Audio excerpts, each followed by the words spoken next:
والله يا أنو waxaan arki jiray arday isagoo urur qaba shanta subaxnimo markuu salaada tukado si tagaalkii imtixaanka laga qaadi wax si akhriya miyaynu aragnay mucjisadan arday marka imtixaankii uu arko dib suuqa u sii galay geedo hoostooda iyo doox oo dhuumanaya imtixaan baa soo dhacay yaa soo riday yaa keenay yaa laga helay soo cidii loo dhiibay ma hadii la helay miyaanay khiyaamo ahayn weyn oo dalka iyo ardayda iyo intaba la khiyaameeyay sidoo soo bixi karaa qof marka tayale oo tayadiisu fiican tahay sidoo soo bixi karaa hadii aan la kala saarin oo la kala sheelin ardaygii dadaalay indhuhu soo baxeen iyo kii markaa gidaarka iska fadhiyay ardayda waxaanu leenahay waxba qisha isku halayn meel ku gaari maysid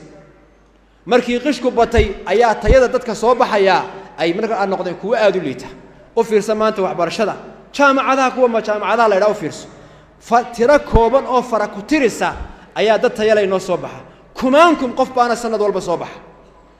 ummadaha marka bari waqtiyadii hore marka la dhaad jaamacad buu ka soo baxay nin wax ikhtiraca oo fikir leh oo wax hindisaya oo wax qabanaya ayuu ahaa nin gidaar fadhiista jaamacad nin jaamacad ka soo baxay gidaar ma fadhiisan jirin